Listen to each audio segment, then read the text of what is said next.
Hello guys, it's me Francis. Alas 3 na ng umaga at kakagising ko lang kasi ngayon ang araw ko para mag-shine. Huy! Eme! Ngayon kasi ang araw ng Fashion 40 kaya for the rampa si kuya mo Francis. Pagkabangon ko naligo na ako agad kasi kailangan namin makarating sa meet-up place namin on time. Doon kasi manggagaling yung van na sasakyan namin.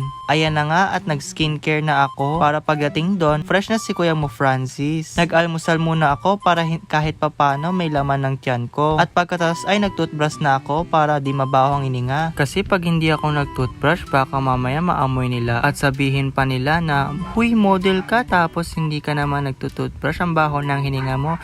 Huy, baho! At hinatid na nga ako ng kuya ko para mabilis. Ayan, for the video ang kuya mo Francis, bit-bit ang maleta sa motor. Ang sarap talaga bumiyahe kapag madaling araw kasi walang traffic. At ayan, nakarating na ako sa meeting place namin at nandito na ang mga kasama ko. At ito na nga, nakasakay na kami sa van. Inabutan na kami ng liwanag kasi nag-ayos pa kami ng mga gamit para magkasya kaming lahat. Sinabihan kami na matulog muna sa biyahe para pagdating doon ay fresh kami. Ayan pa nga at nagpasenti-senti pa si kuya mo Francis. Ugsh, sino ka dyan? Si Koke?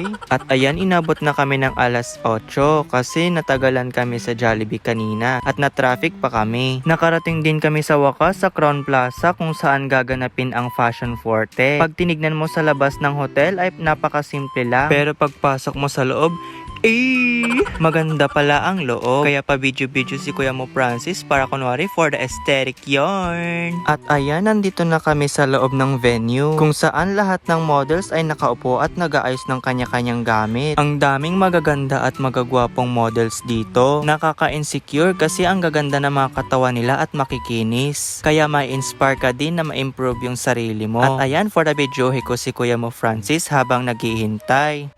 Ginamit ko muna yung mahaba kong kamay para kunwari monopod. At ayan nga si Tonji. At ito naman si Jared. At ito pa yung iba kong mga kasamang models. Si Jerome, si Hill, si Kuya Layson, si Seiya at si Carl. Kami yung labas ng labas dahil lagi kami naiihi. Sino ba namang hindi maiihi sa sobrang lamig dun sa venue?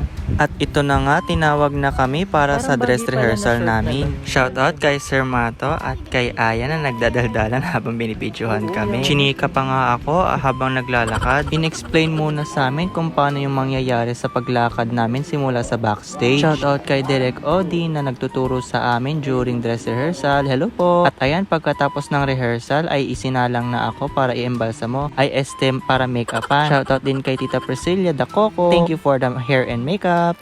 After ng pagme-makeup sa akin ay nagkaroon pa ako ng problema. Ni-retouch ako ulit kasi nga ang oily ng mukha ko at mukha na akong haggard. At maya-maya nag-oily na naman ang mukha ko kaya tinisyo ko na lang ng tinisyo. Yun nga lang, natanggal na ang makeup pero mukha pa rin naman ako naka-makeup. Ano daw? At ayan, nag-video-video pa kami. Pak, sino ka dyan? Ayan anak, tayo ka dyan, picturean kita. Yan, sige lang. Ay, ano ba yan si nanay? Eme lang. Oh, diba? Lakas maka-celebrity ng background. Sino ka dyan? Ayan, rumarampa na kami. Sino ka dyan? Oh, Jiva. Oh, ayan oh. Pak. Sino ka dyan? Sige, bilisan mo pa. Sa backstage pa lang ay kabado na ako. Pero nung paglabas ko ay nawala na ang kaba. Enjoy ko na lang yung pagrampa. Nung paglabas ko, grabe ang liwanag, nakakasilaw. Parang kukunin na ni San Pedro.